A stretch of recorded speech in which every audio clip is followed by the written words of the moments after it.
Have you ever wondered about whom you really are, apart from what you and what other people see from the outside? Do you feel there is more to you than what you can offer? Have you identified the true purpose of your life as well as the direction you're heading to? If you're still searching for these answers, then you've come to the right place. The journey of self-discovery requires a lot of groundwork and can be daunting at times, as it involves revisiting a lot of your past experiences, choices, and emotions. Therefore, this video will guide you through all the details you need in your journey to discover, awaken, and be your true self. This includes identifying your personality, awakening your spiritual dimension, learning to love yourself, as well as embracing change. It will no doubt trigger confusion, doubt, and misunderstanding, which will force you to make decisions that will affect your life. For this to work best, you need to trust the process, but you'll find that it'll be worth it all as you turn out to be an entirely different person from where you first started off. Therefore, before embarking on this journey, you need to set your focus and be prepared by practicing the following. 1. Being completely honest with yourself. This includes acknowledging both your strengths and weaknesses. 2. Trusting the whole process and embracing the change that comes. 3. Staying positive. First, you need to be completely honest with yourself. Acknowledge your strengths as well as your weaknesses. Learn to use them to your advantage, and most important, to get to know your true self better along the way. Second, you need to trust the whole process. There is no use in embarking on this journey if you're skeptical of the things you need to do in order to progress and discover yourself. With that, you'll also need to change your old ways of thinking, reacting, and most important, living. Trust that the change you are experiencing is for the better. Last but not least, always stay positive.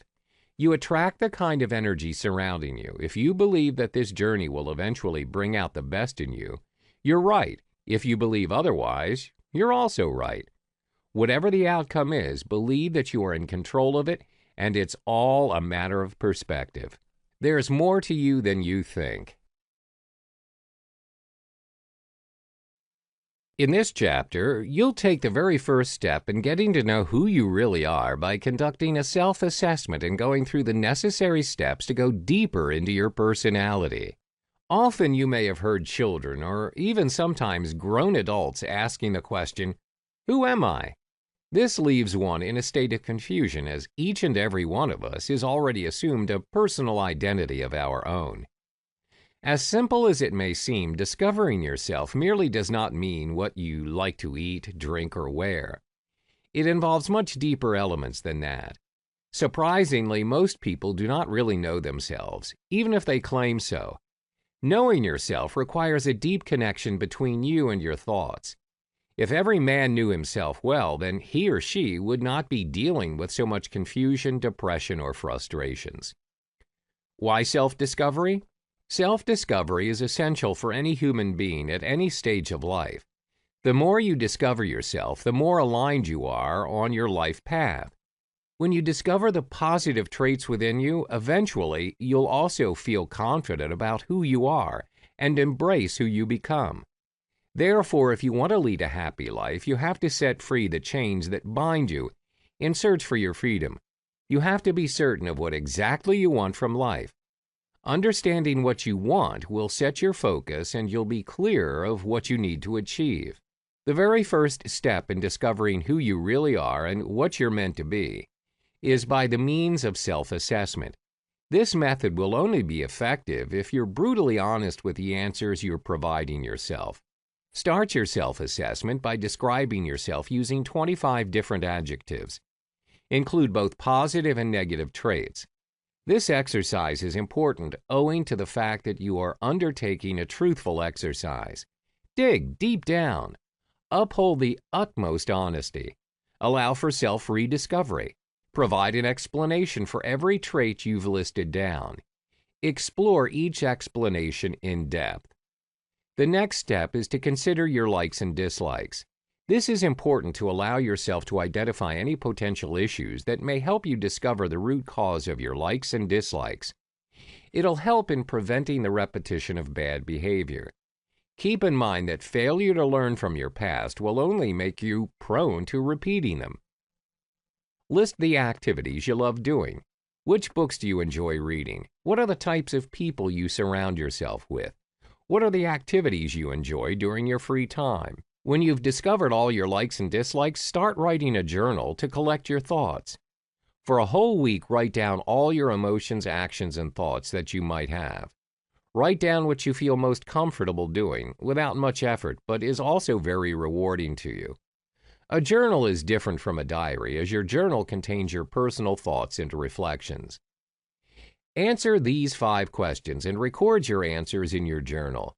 These questions will help you in discovering yourself and to get in touch with your inner thoughts and feelings. It can also help you make choices in your private life, working life, and in relationships. 1. Describe what you believe is truly important in life. 2. Describe what values you uphold in life that best reflect what you believe in. 3. Describe your dreams and what you would want to achieve for yourself personally in life. 4. Who is your mentor or major influence in life, and how do they help you make decisions? Why are they an important influence? 5. What do you consider as your greatest achievement in life? In your journal as well, write down 5 childhood memories you remember which gave you the feelings of deep joy and excitement, both as you anticipated them and later as you experienced them. If, for example, eating an ice cream on the beach was a special childhood memory which made you skip with joy and anticipation, then take your family or your friends and enjoy ice cream on the beach with them. If you enjoyed going on a trip in your family caravan during the holidays, then hire a caravan. Take time to go and explore and relive the adventures with your own family. As adults, the responsibilities of our lives sometimes rob us of simple pleasures that give us joy. No journey of self-discovery is complete without looking at the person we were as a child and comparing it with the person we are now as an adult. The experiences that shaped our personalities are rooted deep within your childhood moments. Spending time reflecting on them is an excellent way to rediscover our inner self. Another important step for you to take in discovering who you really are is by meditating. Meditating can be a good way to tap into the subconscious to understand your inner self. It'll help you answer questions you have related to life. Meditation's important in making or deciding the path in which your life should take. Sit in a quiet and peaceful place and be engrossed in your thoughts. However, you should not be discouraged if you do not seem to get the right answers right away. Keep on practicing, and in the end, you'll finally get the answers. When you're meditating, the brain enters a theta state. When you are in this state, you encounter very minimal interference from the conscious state of the mind. All of the exercises described represent an opportunity for you to search for answers you've been looking for. Keep in mind, you should not be too hard on yourself and be patient. Don't force the answers, but have a receptive and open mind. This will help you discover yourself better. Hello and welcome back. Previously, we discovered the steps to take to kickstart your journey of self-discovery. In this chapter, we focus on understanding your personality type in order to discover who you are. Personality development is a powerful tool to take you to greater heights you never have possibly imagined. It will also help you improve on many aspects of your life, which include your social and emotional health, as well as your financial well-being. From the previous chapter, you've already been guided through the steps to understand who you are better as a person, as well as giving you an idea of the type of personality you possess. Before you get on to personality development, you need to first identify your personality. What type of personality are you? What are the strong and weak points in your personality traits? What are you doing to improve on your weaker traits? What initiatives are you taking to enhance your strengths? When these questions are honestly answered, you can move on to the next step, which is the actual personality development. The first thing you need to do for your personality development is to spend enough time with yourself. This will help you be in touch with yourself, and you're able to learn more about who you are. Personality types are classified into 4 different temperaments. the introverted and the extroverted, the one who thinks and the one who feels, the one who uses judgment to conclude, and the one who uses keenness, and finally, the one who prefers using senses, and the one who uses discernment. These different temperaments usually determine how one will react to various situations and the choices one will make. These are personality traits that one inherits from parents and relatives. No wonder you find some of your traits and your likes and dislikes similar to those of your parents or relatives. There are some personality traits that we pick up along the way as we grow and live our lives. As we grow older, we pick up habits, values, and beliefs that are dependent on our upbringing.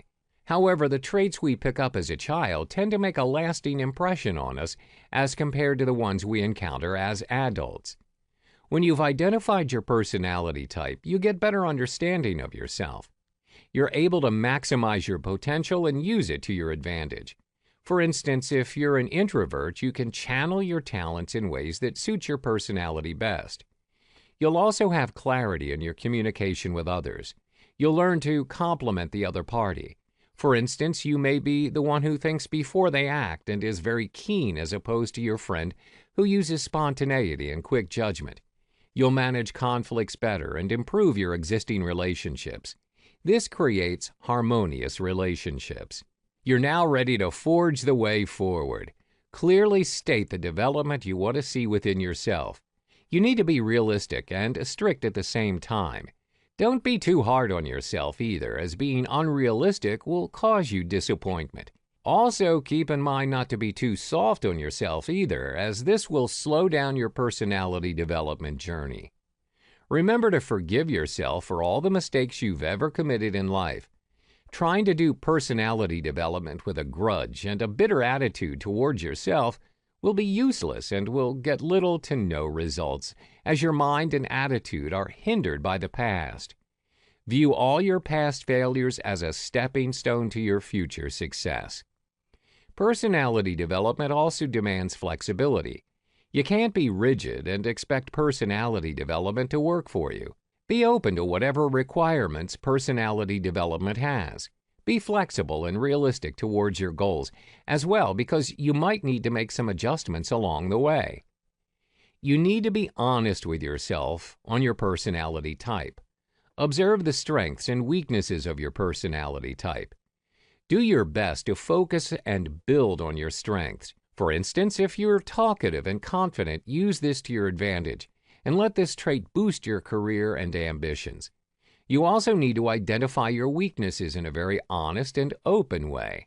Work on your weaknesses by making conscious efforts. For instance, if you struggle with pessimistic thoughts all the time, then find a way to focus on positive things. Tune your entire being to personality development, and the journey will be a smooth sailing from there. Make it even easier by illustrating what you want to achieve. Picturing or illustrating what you want to achieve helps to keep your progress on track. It's advisable for you to make a daily checklist and set your goals in milestones. This way, you will obtain your goal in a consistent and realistic manner. At the end of the day, everyone has different personality traits that make them unique. No person's the same as the other. These traits are what set individuals apart. The environment in which we grow up in and the people we mingle with shapes who we are. When undergoing personality assessment as well as development, being honest with yourself is important.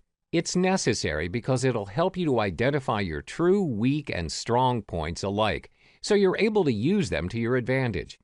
When you're in tune with who you are mentally, physically, and emotionally, your journey to self-discovery becomes an easy journey.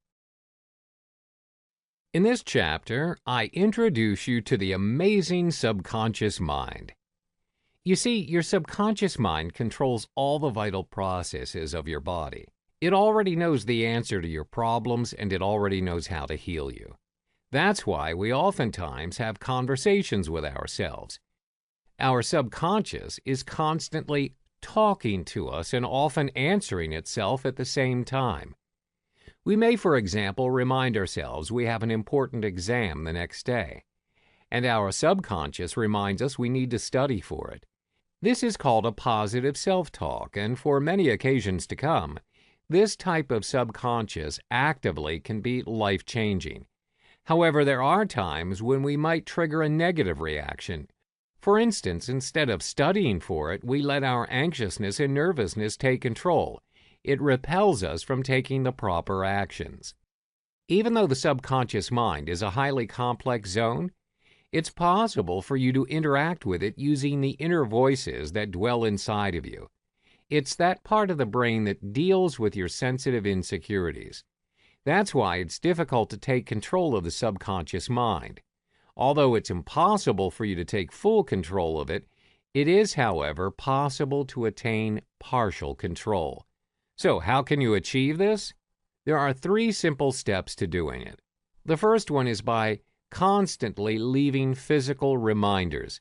For instance, if you're on a goal to lose weight, write down the do's and don'ts to achieve your goal. You can write them on a piece of paper, journal, or even place it on the wall. With it, you can control your subconscious mind with the repeated reminders. Second one is through meditation. This step helps to control your subconscious mind through a series of mental concentration. It may be hard to concentrate during the initial days, but with time you can achieve it. In meditation, you don't visualize anything, you just concentrate on your thoughts by emptying it.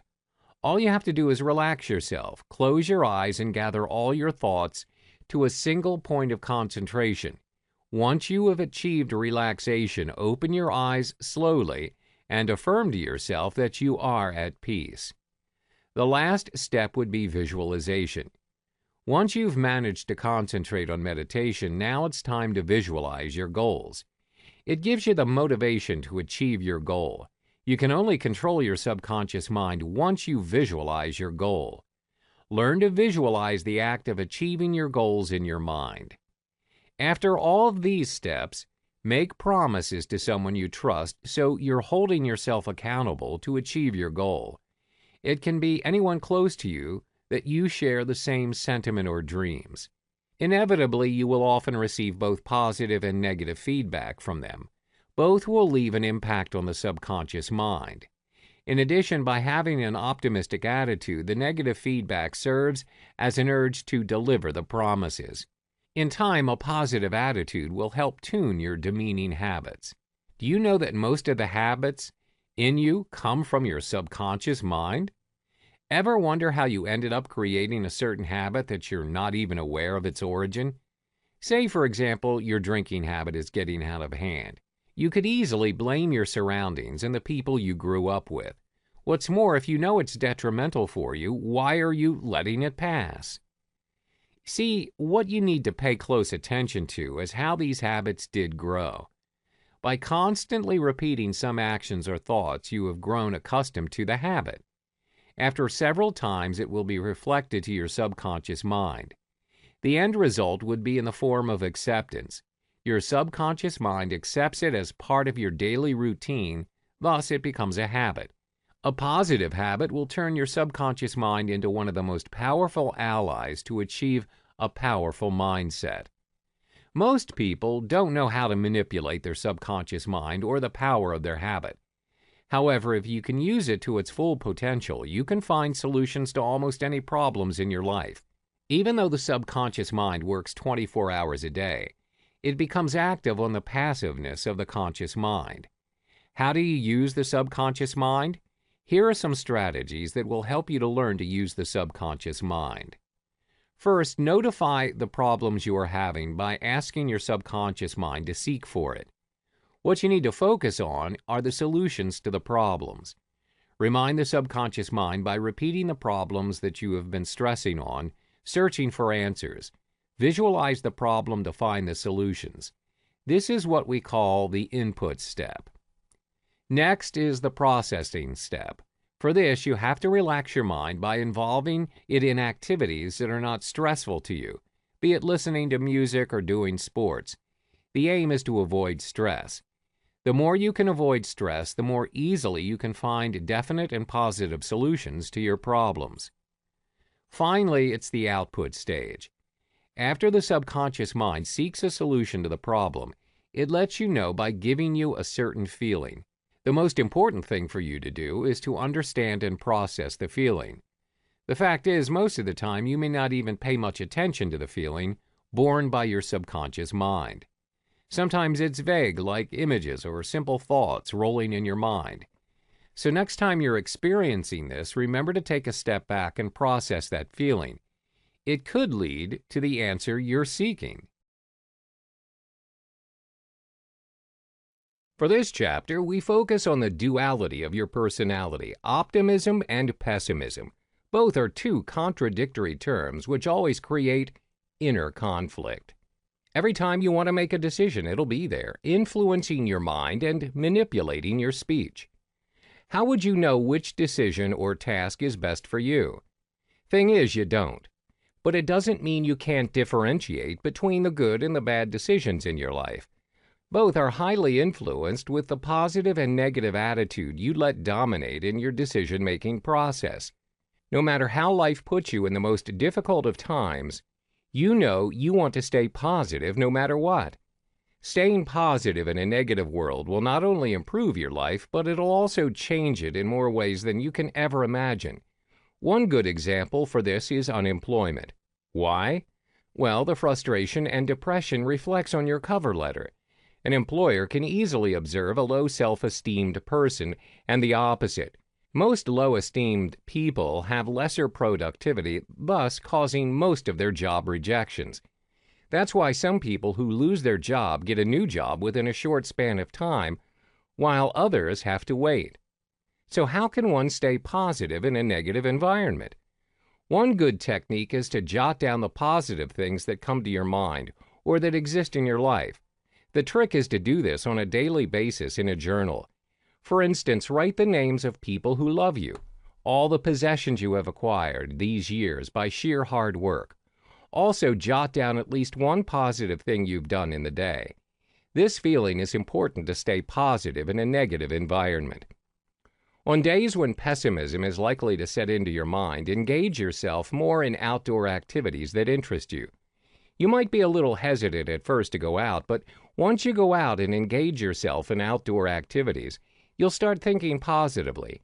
Engaging yourself in your interests isn't a waste of time, rather it's useful for your mental health. Start small. If you're unsure of any sports, take a walk. Make this a habit to release all the negative energy while taking a breather outside. It's better than being cooped up in your room all day. Slowly, you'll start to look up other activities to help channel your positive energy throughout your body. Some people will always come at you with negative intentions, but that doesn't mean you should respond with a similar attitude. To ensure this, all you need to do now is to maintain that positive momentum. As mentioned previously, there are times when life doesn't seem to work well for you, and that's okay. Always start your day with 3 simple steps. First, at the beginning of each morning when you wake up, immerse your mind in positive materials. You could read positive quotes or listen to motivational talks. The whole idea is to ignite your day right with positive energy. In fact, going through all the positive things you jotted down previously helps too. If reading's not your cup of tea, then listen to speeches and talks. Charge your morning with nothing else but positive energy. Second is to speak positively. Words carry power and energy, especially those which you say to yourself. It gives off the perception you create towards an event or occurrence. For example, when you drive out to work and you get stuck in a traffic jam, you have a choice. Do you curse and swear at your predicament, or acknowledge that there is nothing that can be done? Might as well make the best use of the situation. Consider the 2 outcomes. One involves swearing, the other may involve singing in the car while going through the jam. Third, accept responsibility. This is by far the most effective but difficult thing for people to do. Accepting total responsibility is very powerful. This means that whatever your life is today, you are responsible for it. Whether you're rich or poor, healthy or not, it's the culmination of all the decisions that you made and did not make. Accepting total responsibility creates personal power. And because you always have a choice, you can change the course of your life. You just have to decide by exercising the responsibility on your life. As you can see, positive thinking is a process of consciously thinking and expecting positive and good results in all aspects of life, be it finances, health, relationships, and so on. The thoughts and focus is on the positive outcome, and through this, you'll feel all the good vibes. This positive energy will have the ability to move you forward even in difficult times. But what if you just can't help it and you perceive yourself as a pessimist?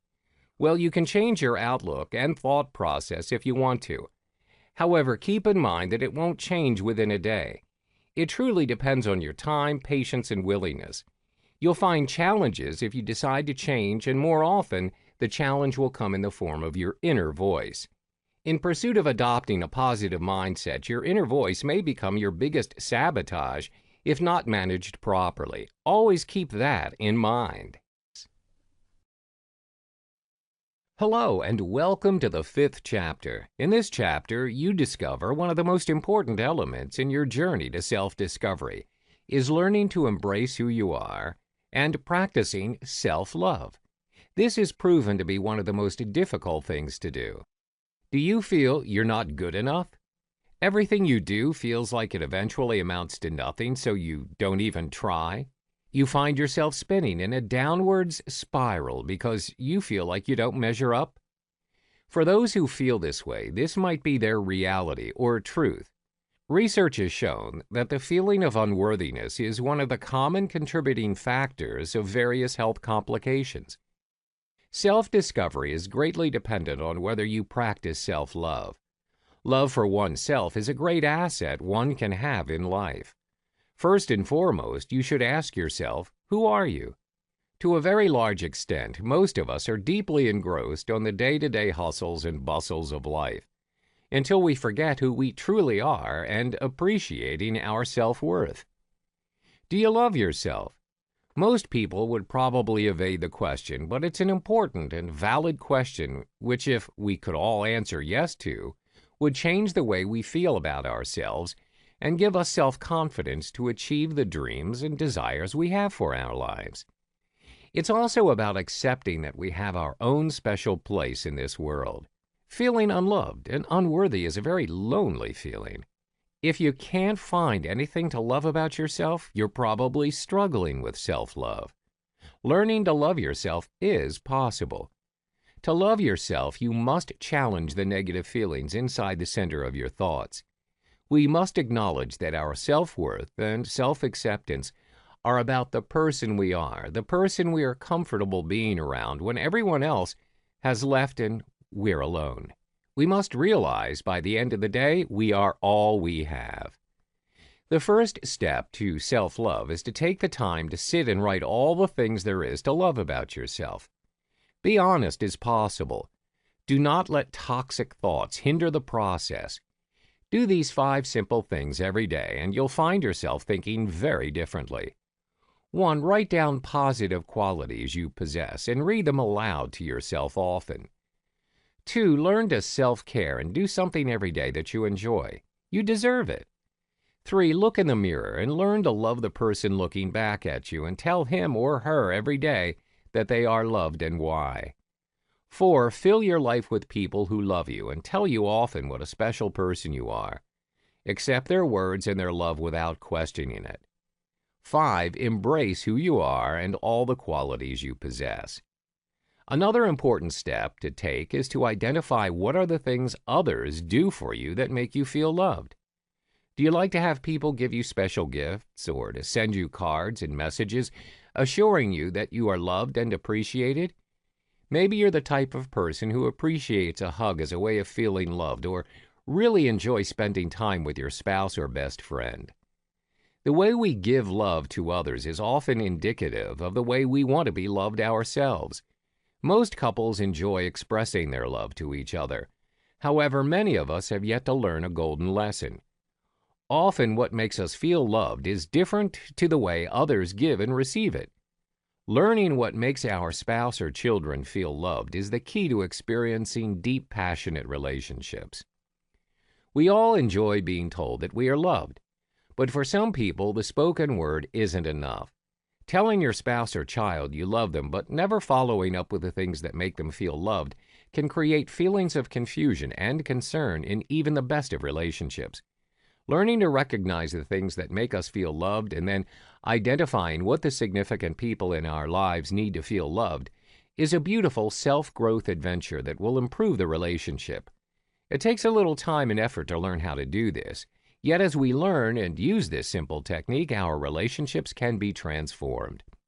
We all have room to grow and develop, and the most liberating truth of all, that is, each of us is unique and beautiful.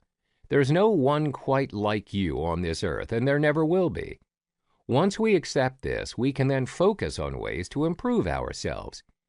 Without appreciating this perspective, it feels as if we are constantly striving to find self-acceptance externally instead of willingly and wholeheartedly accepting ourselves for who we are. This creates an unhealthy dependency on external validation.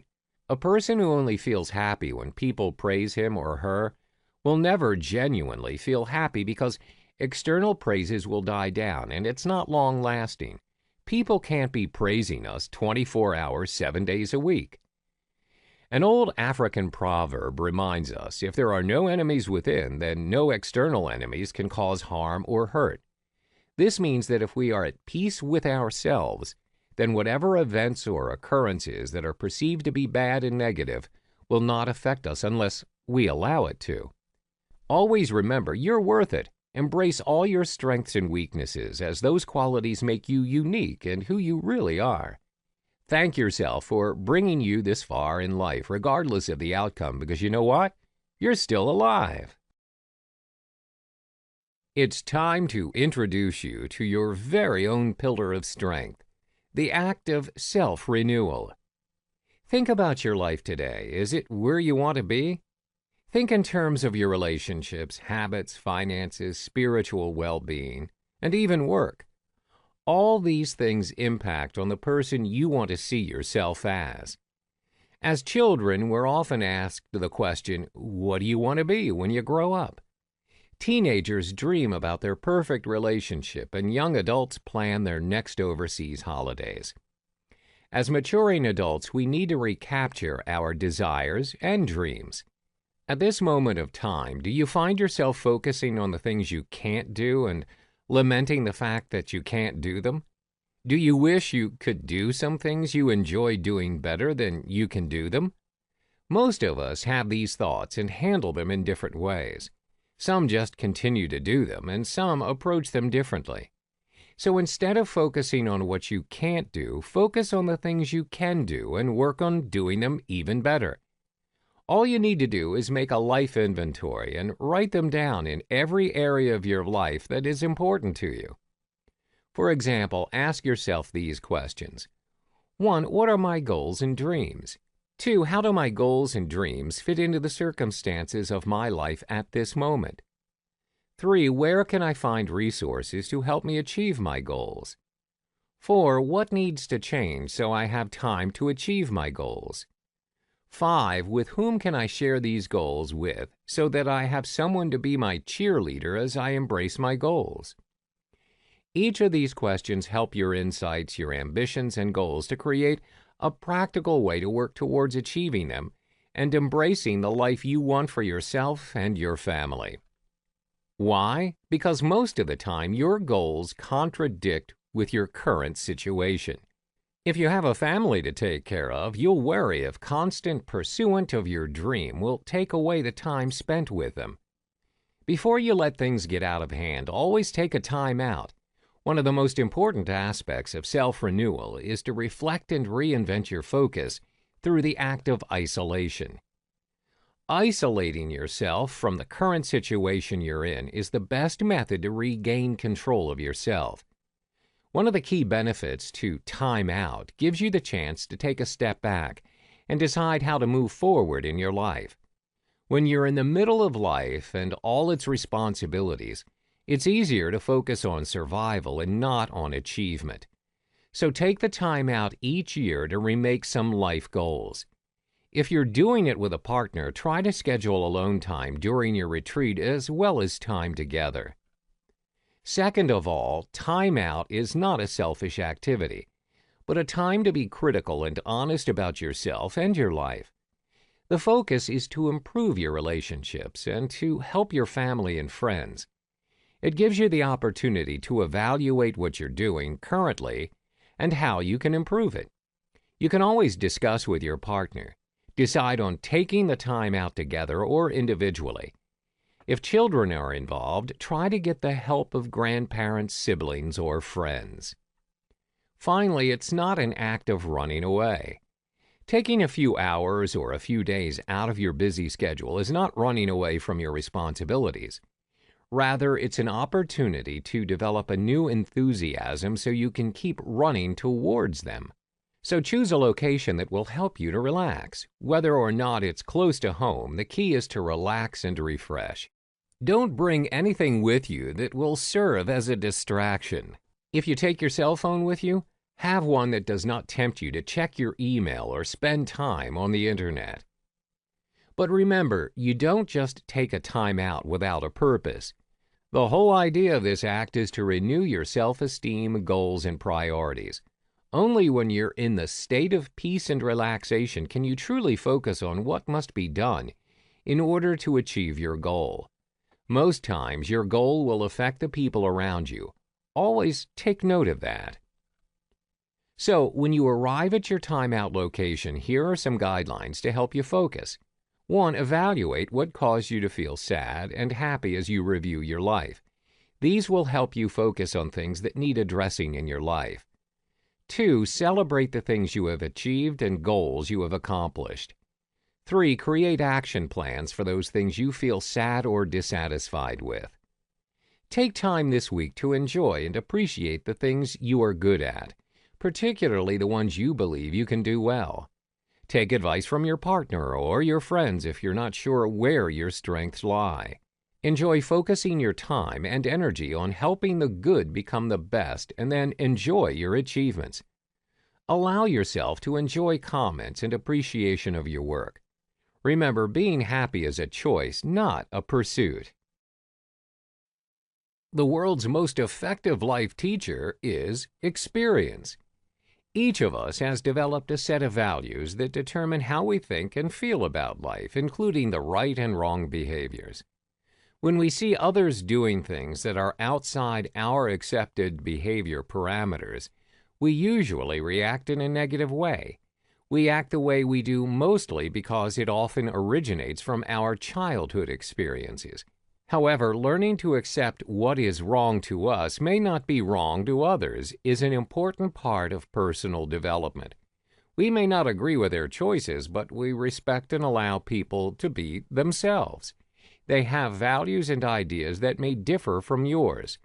This is what experience is trying to teach you. Most conflicts occur because the people around you are different. You don't know them as much as you think you know yourself. Uncertainty causes anxiety, and if it is not threaded carefully, anxiety can turn into fear or even worse, dispute. So when we interact with people who are not from a similar background, it's inevitable for us to be frustrated with them. We cannot always control our reactions to the behaviors of others, but we can learn to control the way we see and respond to them. The way we control and respond to these behaviors will reflect our understanding toward life itself. There will always be criticism and frustration.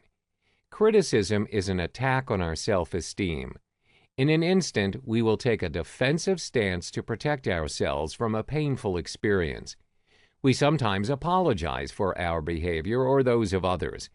We even look for ways to blame others for the situation. So, what are some of the positive ways you can respond to criticism or bad experience in general? First of all, look at the incident as an opportunity for learning and self-growth and not as an attack on your self-esteem. Then always make an effort to forgive the person. Much of the anger that arises from criticism has the risk of becoming a grudge. Actively seek to work with them to negotiate a solution you are both satisfied with. Another thing you can try is to take a step back before you respond. Thank them for their words and tell them you will consider and discuss it with them on another occasion. This approach enables both of you to rationalize your actions further.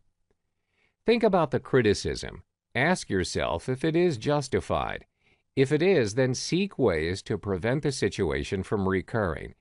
And if it is not, take steps to refute it calmly and preferably with evidence. Finally, don't dwell on the criticisms, but move on. Your value's not determined by one piece of criticism. So how can we present our point of view without creating a bad reaction in people? The key is to learn to see the situation from the other's point of view and address it from within their viewpoints as well as from our own. We can still express our thoughts and feelings about a situation using this approach, but it usually produces a very different outcome.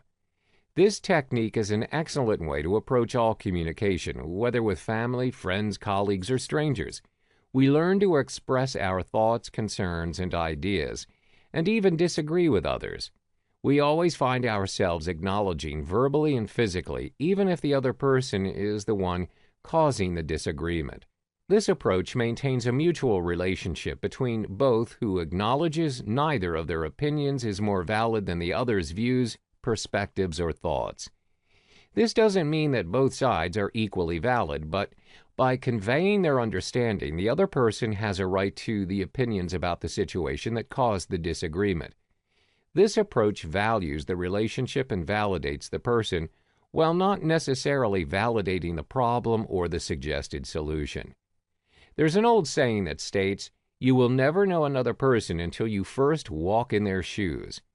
Trying to approach and diffuse a situation from their perspective enables us to walk in their shoes in this situation. It changes the "I want" statements, which presents the issue from our perspective, to the "I know you feel this way, and I can understand why you do, but may I present another idea or show you why that idea is not the best one?" As we learn and apply this technique in our lives, it becomes obvious we have gained insight into an extremely important life lesson that validates and maintains relationships, even if we don't agree with the other person. It helps us to approach potential conflict situations in a non-confrontational way that promotes discussion and resolution. You see, whenever you feel like life's going in the wrong direction, basically you've got two choices. You can either accept that there are things in your life you cannot change, and there are things in life you can. When you believe that you can change a certain aspect in your life, then you must not wait for things to change, but you must work at changing them. Many of us are aware of things that need change. However, we procrastinate on making that change to improve it. If we leave it be, it can control our life. So learn to act and think positively until you've learned to experience and deal with your feelings without being pulled down by them. Experiencing your feelings enables you to rise above your feelings, then logically decide what action to take. Welcome back. In this chapter, you'll be guided through the concept of the law of attraction. How do you exactly practice the law of attraction, and why is it so important? Do you know a person who's always happy and positive about themselves and life in general? They never seem to have a problem, and they're able to deal with things in life with composure and grace. Do you wish you were more like them and able to deal with your life circumstances like they do? These people have a way of seeing life as the half-full glass, where even if things are going downhill, they find something positive to focus on. This way of viewing life is natural for some people, but for the majority of us, it's a learned response. It results from making an intention to look at the positive and to not dwell on the negative. Unfortunately, it sounds so easy, but in reality, difficult to execute. How do people learn to focus on the half-full glass and not the half-empty one and remain positive? It's not easy to be thankful when faced with difficult circumstances. However, practicing gratitude helps deal with the most difficult experiences we may face in our lives. It's the key to optimism and seeing the good in everything. Half-glass full thinking seeks to clarify a situation before complaining about it. It asks whether a complaint will make the situation better or worse, and if it'll help to resolve the issue. In most cases, the answer to both of these questions is no. A clear perspective on the situation can help us resolve a situation, Maintaining an attitude of gratitude helps maintain a positive perspective on most things that happen in our life. It helps to keep the glass half full even in the most difficult circumstances. The truth is, we're always surrounded by beauty. The challenge is whether we allow ourselves to see it, because life can be very distracting, especially if you live a fast-paced lifestyle. If you ever feel stuck, take a pause to be inspired by your surroundings. Some of the greatest paintings of all times were inspired by nature. Irises by Van Gogh, painted in 1889, was inspired by simple flowers. The thing is, these inspirations are free and ready for you to access them whenever you choose to. The key is to be present. The law of attraction in our lives has become the thing. Everyone wants to apply this law in their everyday activity. This is because all of us have dreams, and we would want these dreams to come true someday. Most of us want a successful life with plenty of achievements and happiness. We all want to have our desires to come true.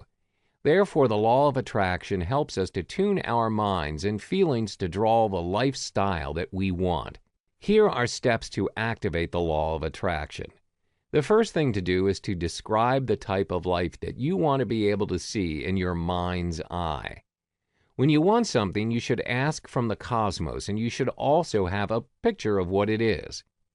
Recognition of your dreams and requirements first begin with forming a mental image of whatever you want. Visualization is very important because you're able to involve both your conscious and your subconscious mind.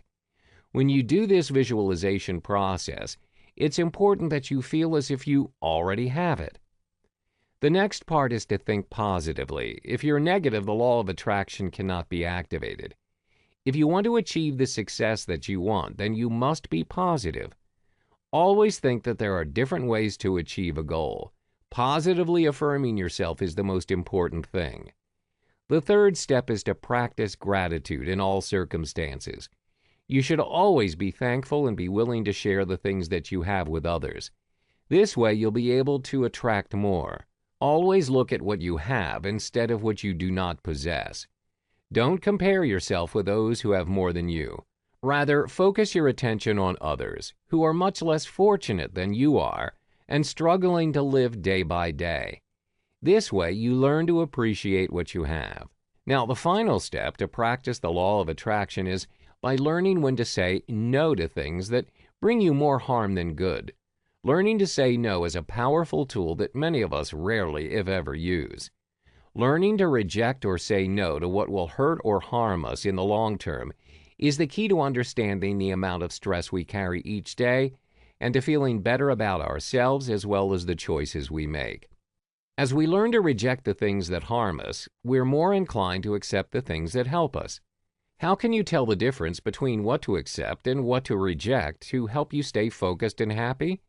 You need to identify the causes of your distress. Focus on activities that positively energize you and avoid those that bring you down. If you feel happy baking during your free time and you find it therapeutic, find time to do more of it. If you feel being surrounded by toxic friends is wasting your time and energy, avoid or disconnect from that circle of friends. Growing through stress is sometimes not an entirely bad thing, and sometimes we do need to move outside of our comfort zone to achieve progress in our lives. The key to knowing what will produce good stress and what will produce negative stress is to have a life plan, and only accepting those that contribute to it. Now, all you need to do is take massive action and only focus on the good things in life. Hello and welcome back. This chapter will guide you through the steps in manifesting your dreams. You also learn the importance of controlling your thought process and believing in yourself. Our thought process plays a big role in our successes. Researchers have said that the concept "we are what we say we are" is a statement that greatly influences our identity. Our state of mind drives our actions. We achieve in life when we can visualize our success. It is at this moment our resolve, determination, and confidence kicks in. The first step in manifesting your dreams is by being realistic and focusing on what you do. Don't let yourself spend time focusing on what you can't do, but rather on what you're doing and what you can continue to work on towards your goals and dreams. No one ever achieved anything without dreaming and putting that dream into action and succeeding. Depending on how you use it, your thoughts can be your worst critic, but it's also your best ally. Your thoughts are partially responsible for your actions and behaviors. Therefore, you need to guard your thoughts. Bring to awareness both negative and positive thoughts and decide which to listen to. How do you decide? Simple. Keep the ones that empower you and discard those that disempower you.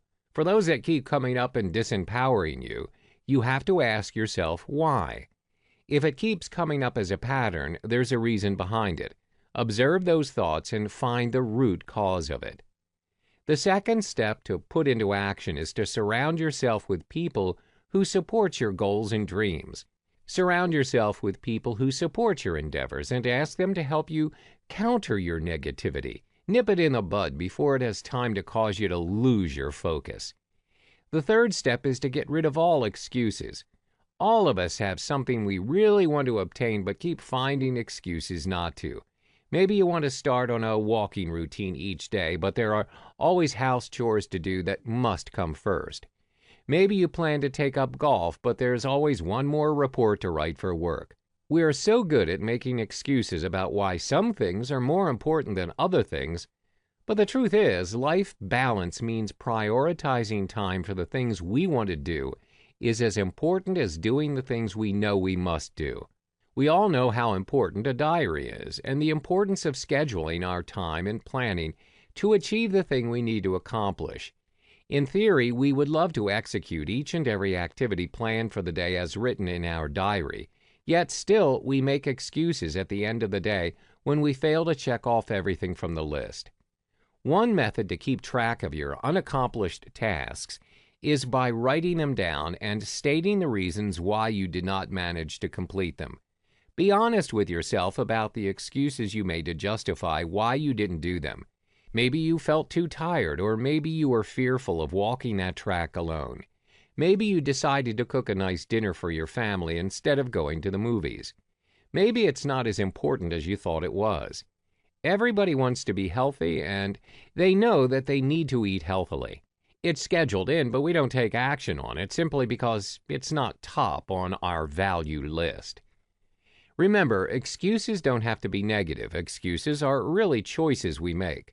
Sometimes we make choices that are valid. Other times, our choices are a reflection of other things going on in our lives. Therefore, writing down our excuses is really about writing down our choices. Why did we choose not to do something? Did we simply choose to do something else? Perhaps we were able to modify a choice to make it more achievable. Once we understand the choices we make, we are in a better position to change our actions, attitudes, or behaviors if necessary to make better choices.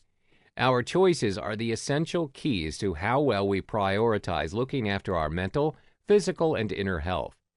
The next step is to ensure you are on the right track in achieving your dreams is by managing your time. Never underestimate the importance of 5 minutes.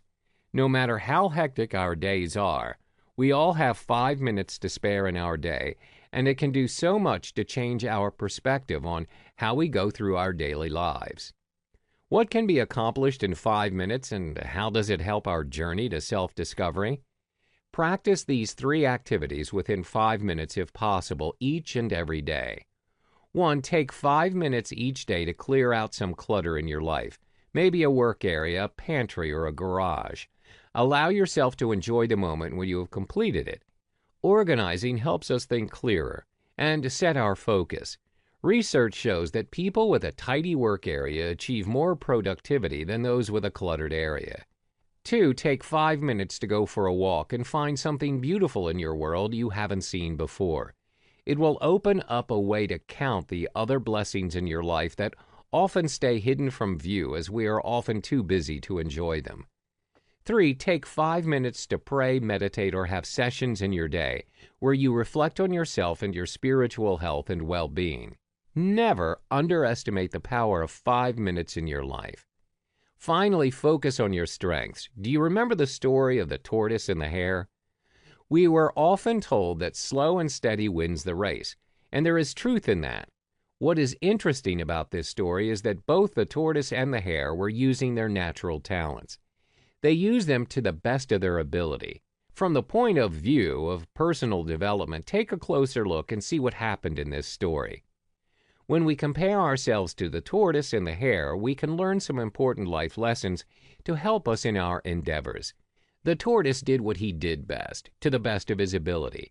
He did not let circumstances overwhelm him, but instead he did what was asked of him, and he eventually found success. This simply means each and every one of us possesses different and unique talents. All that's left to do is to identify what they are and use them to their fullest potential. When we use them to our advantage, we can surely beat any circumstances and manifest our dreams.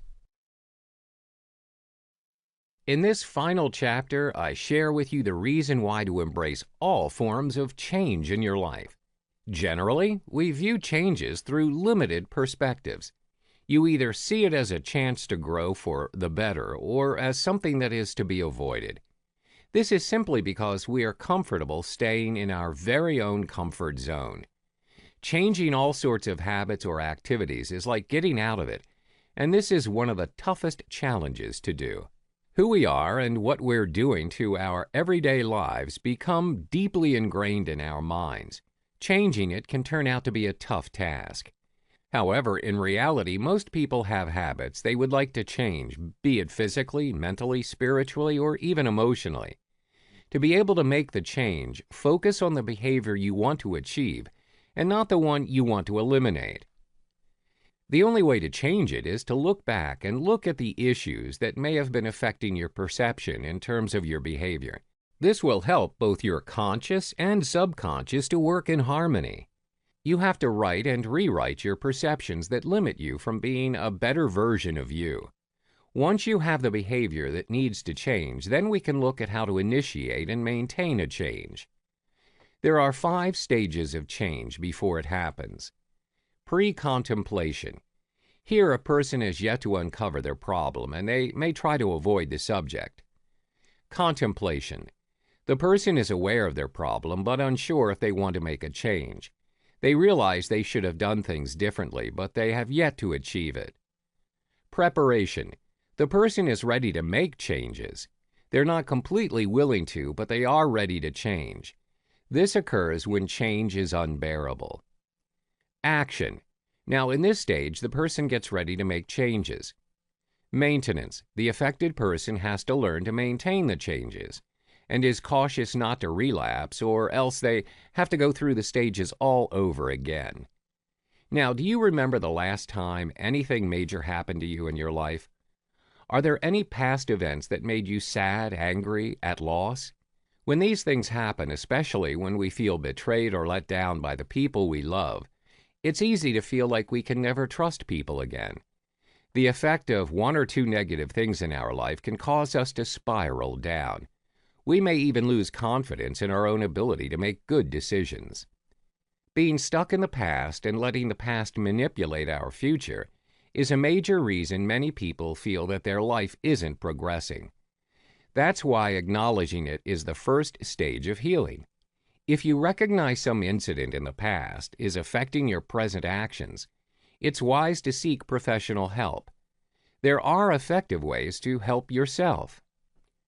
First of all, remind yourself again and again that the past is the past and nothing can be said or done that will change what happened. Having acknowledged that, perhaps the past is what's causing you to have negative thoughts. You can change them to positive ones by focusing on a new beginning. Then try to see yourself not as who you were in the past, but as who you want to be in the future. Write down how you want life to look like 10 years from now and write it as if it was a reality. Read it regularly and see how it changes. You'll be surprised at the result. Once you've acknowledged all the events in the past, take your time to plan and prepare yourself for the future change. This is you facing reality, and that takes courage. Not only will you feel great about finally facing the obstruction that hinders your growth, you'll learn to anticipate all possible scenarios by learning how to deal with them before they occur. Here are 3 ways on how to prepare for any possible changes that are coming your way. First, the higher the risk of something happening, the more we should anticipate it likely to happen. For example, people living in areas where natural disasters often occur are at constant preparation to any changes to their surroundings in the future. Second of all, contrary to what people may think, being psychologically prepared for change is possible. For example, it is impossible to know what it will be like as a parent, but we can prepare ourselves by reading and identifying possible areas of concerns we may personally face in our new parenting role. Finally, we can also learn to plan our responses and thoughts in times of changes and challenges. Doing so provides us with invaluable training. Learning how to deal with the many challenges and changes we face daily will help us to develop new skills to deal with the unexpected major ones. Think of all the possibilities in life if you could just learn to appreciate the changes that are happening within you. You can't expect to wait on life to make the changes for you. When this attitude of life will get better when something happens affects the way we live our life, we need to challenge those thoughts. We need to embrace the person we are now and see that the best resources are already inside us. We are the only ones that can hinder our own developments and achievements if we're in constant fear of change. By embracing the opportunities we have today, we're likely to achieve our goals and ambitions in the future. We have reached the end of achieving powerful mindset mastery. The one thing you need to realize after going through all of the important training of a powerful mindset is there is always potential in you. Your power is waiting for you to manifest and use it to the fullest. No matter where you are, who you think you are, and the circumstances you're in, you have all the resources to accomplish your goals. You just need to allow and give yourself permission to access those resources. When you start to implement all of the wisdom this training has offered, all your fears and insecurities will begin to dissolve. What replaces it is courage and knowledge. They're your companions to go through this wonderful journey with you. All you need to do is start with the very first step. Every journey starts with a visualization of your dream. From there, you need to grab onto your faith and believe. Slowly but surely, they'll help carve the path to your success. Here's to your powerful mindset mastery. Introducing the Warrior Mindset. Have you ever felt like life is hard? Like it can sometimes be a struggle to get up in the morning and do all the things that you have to do? Do you ever wake up feeling constantly tired and stressed? Does life just seem too much? Sure, I get it. You have lots of work to do. Perhaps you have debt. Maybe you're tired from shopping and maybe you've got a stomachache. Now, think about a true warrior. Think about someone who has a rough sleep, unsure of whether or not they're going to die during the night. Then they wake up, no time for a shower or a nice breakfast, and they leap straight into action. They ignore their wounds, they take lives, and they see their friends and their brothers in arms shot and killed in front of them. But no, I get it. You're tired. You had to work until 6 p.m. last night. What I'm getting at is that your life isn't really that hard. You might think it's hard, and sometimes it might even feel hard. But there are people out there with much worse lives than you. There are people out there who live with crippling illnesses and don't have 2 cents to rub together. And many of them do this with a dignity, a grace, and a bravery that puts the rest of us to shame. You see, the warrior mindset actually has nothing to do with combat. In fact, the hooligans that start bar fights and that think they're tough for starting fights are about as far from true warriors as it gets. Ask anyone who has seen real combat if they would want to risk their health and waste their energy on looking for trouble. The warrior mindset is different. This is about knowing what you want and going for it. It's about being tough, and it's about not letting little things get you down. It's about pushing ahead with what you know is right. And it's about carrying responsibility and hardship on your shoulders with dignity and pride. It's about not letting your emotions get the better of you. and it's about not taking the easy road to solve your problems. What is the warrior mindset? So where does this title and this approach come from? What is the theory behind the warrior's mindset? Of course, it comes from our romantic image of the warrior, and from stories of warriors from history. It comes from tales of our bravest men and women who fought actual battles while remaining cool-headed, sacrificing themselves for others and doing incredible things. Now, we all know that in reality, not every warrior fits this mold. For every heroic individual who put themselves in the line of fire, there would have been hundreds of other soldiers that complained, that were in it for the wrong reasons, or that wouldn't put themselves in danger for others. Romanticizing warfare is in fact a terrible idea. It is a truly horrific state of affairs, and very few people feel like warriors when they are faced with enemy fire. But it's that image of the ideal warrior that we're looking at here, and at history's greatest warriors like the samurai or the Spartans. The point is that some people manage to stay cool and calm, even in the worst situations. Some people constantly forge ahead and do not allow small inconveniences or lack of creature comforts stand in their way. And those people put us to shame. Those people make our complaints seem very minor indeed. Now imagine if you could take that same mindset and apply it to modern life. Instead of getting tired or bogged down, instead of being distracted and tempted, you would instead drive forward with an unstoppable, bulletproof mentality. Your enemies would quake knowing that there was nothing they could do to stop you and your career obstacles. Relationship goals and financial plans would all crumble beneath your will. If you apply an iron will and warrior mentality to a modern lifestyle, you get extreme efficiency, determination, and pride. Self-discipline, determination, and self-sufficiency are traits that make us strong and that help us get what we want. They are traits that make us good parents, good friends, and good partners. They are traits that help us to live with ourselves and to earn respect and admiration from others. Imagine if you had the mental toughness to sit in a freezing cold shower for hours on end. Imagine if you weren't fazed in life-threatening situations. Take those traits and then put them up against the absolutely measly challenges that most of us face today. They would fall like dominoes. Having a warrior's mindset and going through modern life is like bulging with muscles and having to lift 5 kilograms.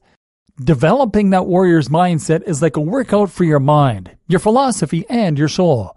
It will make you unstoppable. The aim. What it takes to be a warrior. So what are the tenets of the warrior mindset? What words can we use to describe the modern warrior? Here are just a few. Courageous, self-disciplined, principled, strong-willed, kind, growth-oriented, self-sufficient, protective, self-sacrificing, calm, responsible, motivational, inspiring, charismatic, noble, powerful, modest, though not necessarily humble. These are just some of the traits that a true warrior should strive for. These are some of the things we will be looking to cultivate and better understand throughout this training. Another great description of a warrior comes from an unlikely source, the Disney film Mulan. These quotes are from the song I'll Make a Man Out of You, but in fact, they can apply equally to a woman. Oh, and in case you don't want to learn lessons on chivalry from a Disney film, consider the fact that Jackie Chan sang the Chinese version of the song. He's one of life's true warriors, so perhaps that gives it just a little more weight. Tranquil as a forest, but on fire within. Once you find your center, you are sure to win. We must be swift as a coursing river, with all the force of a great typhoon, with all the strength of a raging fire, mysterious as the dark side of the moon. Still and calm on the outside then, but with great power and strength on the inside. Not driven by impulse or whim, but by a greater purpose. Never bending to the will of others, and never giving up when the going gets tough. That is the warrior spirit. Times you are not a warrior. You probably don't live on the battlefield, and you probably, hopefully, will never need to see combat, although this training will ensure that you are ready in case you ever do. But there are plenty of ways that the warrior mindset will apply in your day-to-day life as well, and plenty of opportunities to demonstrate what it takes to be a warrior. Perhaps the easiest way to consider this is to look at all those times that you weren't a warrior in your life. These are the times when your fear, your anger, or your lack of motivation and willpower got the better of you. Consider this. You wake up in the morning and realize your favorite shirt is torn. You spend the rest of the day angry with everyone, sulking and not focusing on your work. This very small inconvenience has ruined your ability to stay productive, and it has made other people feel bad. It's raining out, so you call off your plans to visit your friend down the road, who you know is looking forward to get together. You're trying to lose weight, but you're low on energy, and so you eat a large piece of cake. A friend faints at a party, and instead of staying calm and following a correct protocol to make sure they're okay, you instead get in a flap, scream at everyone, and make matters worse. Your boss needs you to complete an assignment before you go home. You resent the idea of staying later, and you're feeling tired, so you rush it and put in less than your best work. You have been telling friends for years that you're going to write a book, and that it is your dream to become a published author. You get home, and the first thing you do is crash on the couch and watch trashy TV. You see horrific acts of violence on the news, and are stirred to react by voting for extreme right-wing political movements. You respond emotionally rather than logically, and allow fear to turn into hatred. You break a glass in the kitchen, and when your partner asks who did it, you blame your friend who was around the other day. You get into a physical altercation with someone in the street and run away, leaving your friends or family to deal with the danger on their own. You are getting onto a train, and instead of letting the elderly lady on in front of you, you push ahead. Your friends are peer pressuring you into smoking weed and accusing you of not being fun. Smoking weed is something you have no interest in, but in this hypothetical situation, you let yourself get talked into it for fear of appearing lame. You are happily married when an attractive woman or man makes a move on you. You give in to your momentary impulse and you sleep with him, effectively wrecking your relationship with not only your partner, but your children as well. You are unhappy in your relationship or job, but you stay in it because you don't have the heart to tell the person, or you are too afraid of what the future might bring. Some of these examples are more extreme than others. Of course, there is a big difference between eating ice cream when you really shouldn't and being swayed by hate speech. And occasionally, losing your cool is normal. But while these points might all seem very different, they essentially come from the same thing: weakness. Weakness is often the source of our problems, and even of evil. Weakness means giving into things we know aren't right, or making excuses and putting off our goals. Now let's look at how someone strong might approach the same issues. You wake up in the morning and realize your favorite shirt is torn. You shrug and wear something else, recognizing this is a very small issue in the grand scheme of things. It's raining out, and you don't feel like going out, but you know it's the right thing to do, so you man up and you go. You're trying to lose weight, but you're low on energy. You dig deep, find that fire within, and head to the gym. A friend faints at a party, and you remain calm, cool, and collected. You assign jobs to people and check to make sure your friend is okay. Your boss needs you to complete an assignment before you go home. You resent the idea of staying later, and you're feeling tired, but you complete the work to the best of your ability nevertheless. You speak to your boss about putting you in that position again. You have been telling friends for years that you're going to write a book, and that it is your dream to become a published author. You get home and resolve to write 2 pages a night. You see horrific acts of violence on the news, and are stirred to think more deeply about what gives these problems room to grow. You recognize that you are not statistically in danger, but that the world is currently hurting. You ask what you can do for your community. You break a glass in the kitchen, and when your partner asks who did it, you own up and face the consequences. You get into a physical altercation with someone in the street. You make sure your family and friends are safe while trying to calm the situation as best you can. You were getting onto a train, and you always stop to let the old lady on first, and the old man, and anyone who was there first. Your friends are peer pressuring you into smoking weed and accusing you of not being fun. If you want to, you do it. If you don't, you don't. You are happily married when an attractive woman or man makes their move on you. You have control over your feelings, so you turn them down. You are unhappy in your relationship or job, so you discuss that unhappiness with the other party and look for ways to improve the situation. And that might mean finding a new job or ending the relationship, but it is better than dragging it out. The warrior is mentally and physically strong, and this allows them to stick to their code of ethics and to work towards their vision for a better future, instead of doing what makes them feel good in the short term. Ultimately, this leads to much better happiness, much greater peace, and much greater pride, and not just for you, but for all those around you. The fire within. That line, the fire within, is one that speaks great volumes about the warrior mindset, and it calls to mind lyrics from another song, Hearts on Fire by the excellent band Survivor. A great line from that song goes, "In the warrior's code, there's no surrender. Though his body says stop, his spirit cries never." So what is this telling us about the warrior mentality? Simple. Warriors don't give up, and they don't give in. I also enjoy Vegeta's line, "You may have invaded my mind and body, but there's one thing a Saiyan always keeps, his pride." So how do you gain this kind of iron will and determination? How do you develop the unstoppable ability to never give up? It starts by knowing what you want to achieve, and by having a set of your own principles. To use yet another quote, Alice Cooper and Exhibit saying, "If you don't stand for something, you will fall for anything." And this is completely true. If you have no specific goal and no set of values that are entirely your own, then how can you be expected to stick rigidly to those values? If you haven't defined who you are, what you're about, and what is important to you, then of course it will be easy to get tempted by good food, trashy TV, or other easy options. Of course, it will be easy for you to be swayed by the influence and the politics of others. Moreover, having a goal is what will give you the motivation and the energy to get up and work toward the things you are truly excited about. Think about someone like Arnold Schwarzenegger or Dwayne Johnson.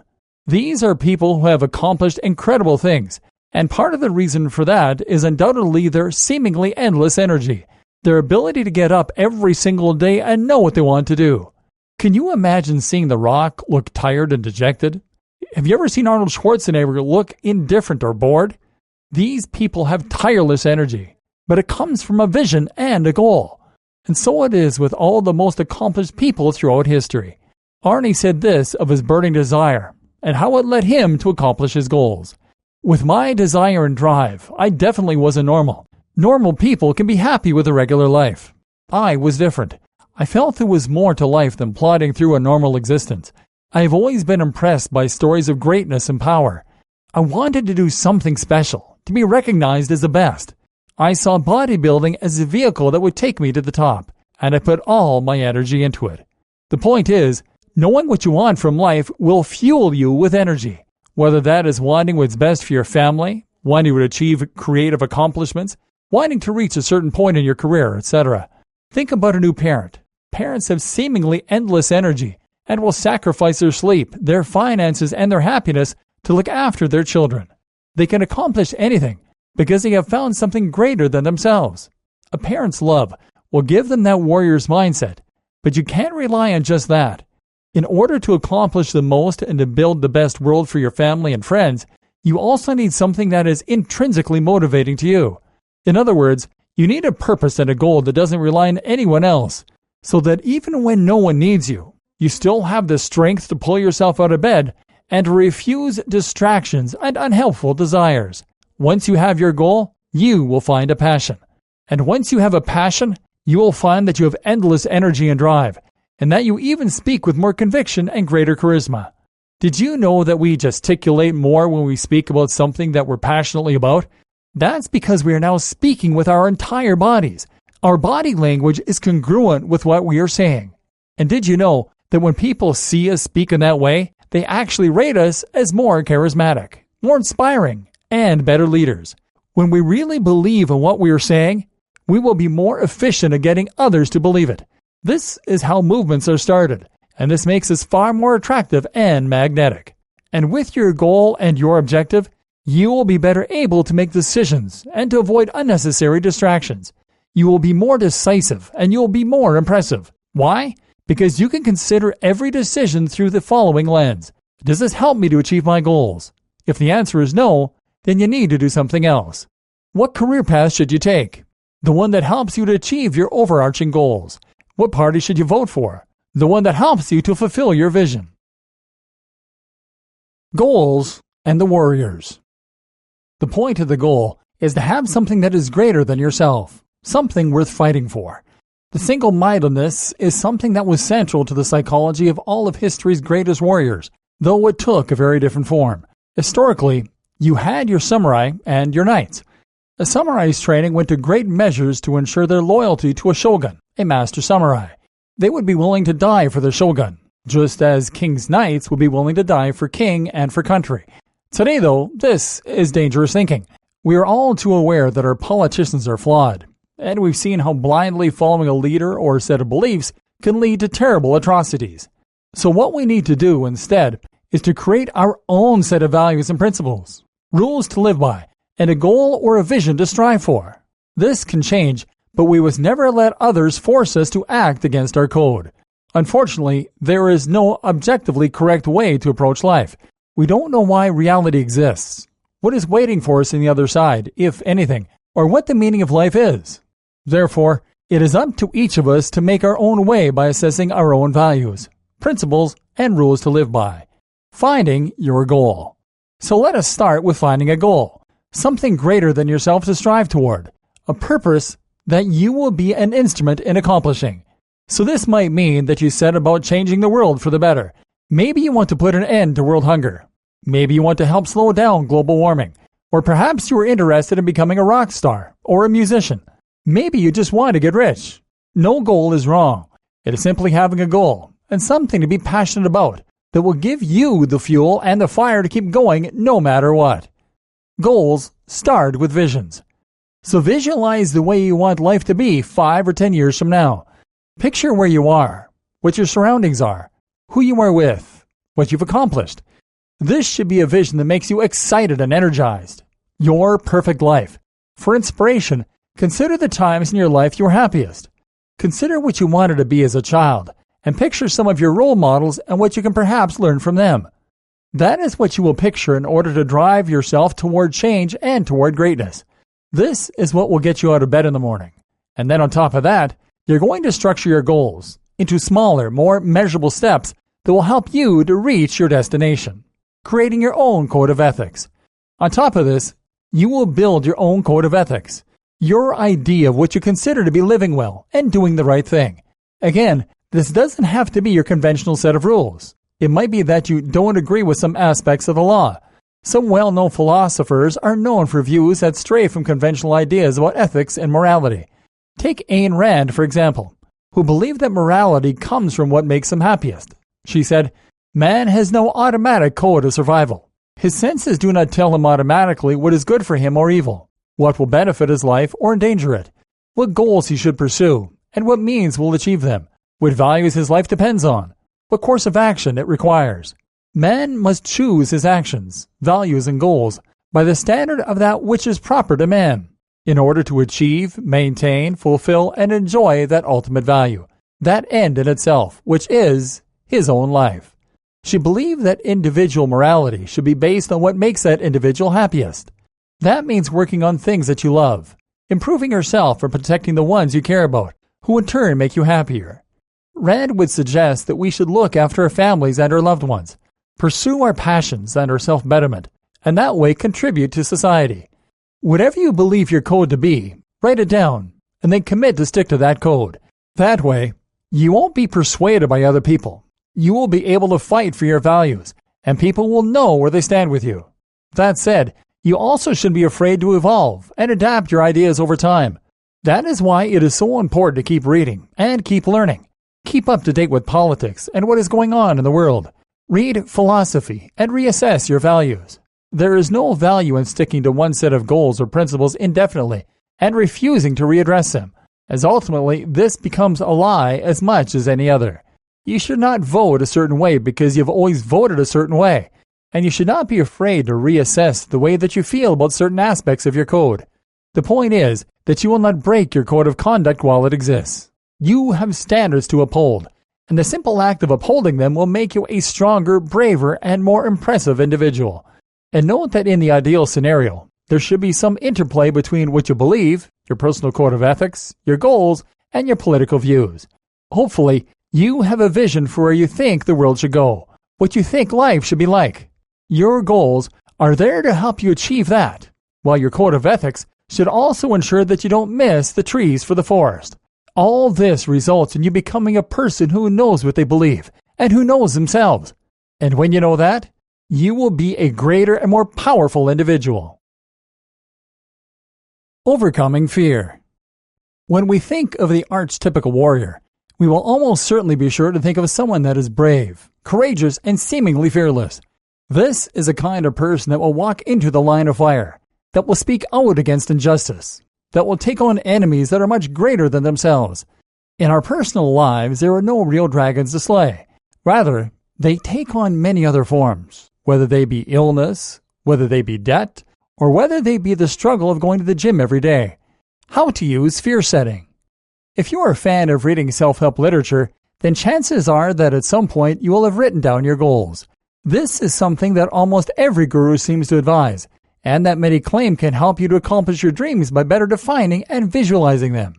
But in Tim Ferriss's 4-Hour Workweek, this advice is turned on its head somewhat. While Tim doesn't necessarily have a problem with goal setting per se, he also recommends doing essentially the opposite by fear setting. And he claims it can do a great deal more than goal setting when it comes to realizing your goals and getting more from life. What is fear setting? The general idea behind fear setting is that you're defining the fears that are holding you back so that you can face them. In most cases, Tim postulates that after doing this, you'll find that your fears are actually relatively unfounded, and thus you'll move forward and past them. Normally, our fears are of irreversible negative outcomes, but actually, these are rarer than you might think. So what you do is to write down the absolute worst possible outcomes for doing whatever it is you want to do, and then write down all of the ways you'd cope with the situation or possibly reverse it. An example, changing career. Let's take changing your career as an example. This is something that a lot of people want to do, but feel held back by fear of the potential repercussions. By defining those fears, though, you can minimize their potency. So, if you were going to write down the worst possible outcomes for changing careers, it might well look something like this. I might leave my job only to fail to find another job. I might be unable to pay the mortgage and thus be forced to move home. This could upset my partner so much that they leave me. I might get the job I think I want and find out I hate it more than my last job. I might apply for other jobs only to get rejected by everyone and end up damaging my ego. These are all real concerns. But now, if you think about all the ways you can manage risk and reduce the impacts of those negative outcomes, you'll find your fears aren't all that founded. I can look for jobs without leaving my current job to avoid the risk of unemployment. No one has to know. This will also be a lot less reckless in the eyes of my partner. Alternatively, I could speak to my boss about my problems and see if there are other positions within my organization. If I do end up out of work, I could always speak to my old boss about getting my job back, or work in a supermarket while I look for other work for my dad, live off of savings for a couple of months, or move back home with the parents. If my partner leaves me for trying to become happier, then I need to reassess that relationship. If I don't like the job I find next, then I will feel more confident about job hunting again in the future. If I struggle to get accepted anywhere, I can work on my interview technique, improve my CV, or seek career guidance, all of which will be useful experiences anyway. As you can see then, the very worst scenario is probably not as bad as it seems. It may just mean living off of savings for a while or taking a small step backwards in order to take 2 forwards. Likewise, there are so many ways to minimize the risk of things going wrong. It's actually quite unlikely you'll end up in those positions anyway. In the 4-Hour Workweek, Tim also gives one other piece of advice that I feel is very relevant here. Don't ask for permission. Ask for forgiveness. Take that attitude and outline your fears, and you're on track to a happier version of yourself, as well as to accomplishing so much more. Stoicism and the warrior mindset. Tim Ferriss's ideas might seem unique, but actually, he says himself that he is inspired by ancient philosophy and specifically by the ideas of the ancient Stoics. Stoicism is a school of philosophy that dates all the way back to the 3rd century BC. Its principles were founded and practiced by historical characters such as Epictetus, Seneca, and Marcus Aurelius. And in many ways, Stoicism was an early approach to a warrior mindset. It was all about mental toughness and about learning to expect and then live with things going wrong. In fact, many of us describe someone who is brave and courageous as being stoic. So what precisely does it involve? The power of pessimism. If we tell someone that we don't think things are going to work out as we hoped, then they'll often tell us that we need to be more optimistic. There's even a song that tells us to accentuate the positive and eliminate the negative. The general consensus is clear. Being positive is a good thing, and being anything other than positive is unacceptable. But is this really the best way for us to approach our problems? Or is it perhaps actually quite damaging to constantly be blinded by optimism? Does it leave us vulnerable to disappointment and potentially easily caught off guard? Is life expected to be constantly sunshine and rainbows, the precise opposite of a warrior mindset? Wouldn't a warrior accept and embrace the fact that life is going to be hard and then toughen themselves up to deal with it? That's the view held by Stoics. At least when you delve into the philosophy, you might find that they actually make a very good case for pessimism. The central ideas of Stoicism. The general gist of Stoicism is not to try and shut out negativity and pretend that bad things don't happen, but rather to embrace it, and even to use it as a tool. Hope, according to the Stoics, is the enemy, precisely because it means we're unprepared for things going wrong, and we're likely to be disappointed. Instead, Stoicism advocates a notion of gritty realism, of recognizing the negative aspects of life, and accepting that a lot of what happens is out of our control, and is probably not going to be very pleasant. Using Stoicism in your own life. This might not sound like a particularly helpful stance to take on things, but then that's because most of us are highly trained into only accepting positive viewpoints. This is the general conceit of countless self-help books and even Hollywood films. Dream big, and you can get what you want. In fact, it's pretty much the driving force behind capitalism. But the Stoics take the opposite approach. They prepare for the storm. They learn to enjoy life even when things aren't going their way, and they recognize hardships as a challenge and an opportunity for growth. When you go through life feeling entitled to everything going your way, how can you expect to be happy? And how can you be expected to face challenges that are genuinely difficult? So how does rejecting this incessant positivity help? How do you practically apply Stoicism in your own life? Negative visualization. One suggestion from Stoicism is something called negative visualization, the idea that you visualize your fears rather than your goals. Instead of picturing things going perfectly to plan, instead, picture things at their very worst. Imagine how your plans can fail and picture what life would be like if all of your worst fears came true. What this does is to first help you to prepare for those worst-case scenarios. Once you know what your fears actually look like, you can then think about how you would cope in that scenario. Often, you'll find that this worst-case scenario is not as bad as you at first thought it would be. And in other cases, you'll find that you can actually find ways to cope with that situation. This removes fears that could otherwise hold you back, and means that you aren't blindly ignoring what could potentially go wrong. If this sounds familiar, then that's because it's precisely the same concept that helped Tim Ferriss to come up with his fear-setting technique. Be content with the scantiest and cheapest fare. In one of his letters to Lucilius, Seneca said, "Set aside a certain number of days during which you shall be content with the scantiest and cheapest fare, with coarse and rough dress, saying to yourself the while, 'Is this the condition that I feared?'" The general idea here is that you should not only visualize your worst-case scenario, but also try living it. That might mean spending a week living off of minimum salary. It might even mean sleeping rough. In either case, this teaches you not only you can handle your worst fears, and therefore have less reason to be afraid, but also that you actually don't need material possessions in order to be happy. This is actually something that is very important to cultivate. It takes great discipline to part with your possessions and belongings, but the result is freedom from fear, and also from many physical restrictions. If you are weighed down by possessions and belongings, then you will not be able to move home freely. You will spend a lot of time cleaning and attending to things that do not help you further your goals, and ultimately, you will have much more to fear. The more you own, the more you have to lose. This creates a sense of fear. So try to declutter and live a more focused and minimalist life. At the very least, learn to detach yourself from physical possessions, and remember they are indeed just things. They are a means to an end, and if you must sacrifice them, so be it. Selling your widescreen TV or turning down a holiday in order to pay off debt or pay for your child's tuition, those are warrior-like choices. Wear ugly clothes. Another classic Stoic move is to wear ugly clothes in order to teach yourself not to be ashamed. People might stare at you, but this will simply teach you that it doesn't matter at all what others think, only what you think. This is an important aspect of the warrior mindset. Caring what other people think makes you vulnerable to peer pressure and to vanity. Sometimes to do what must be done, you must be willing to sacrifice your reputation.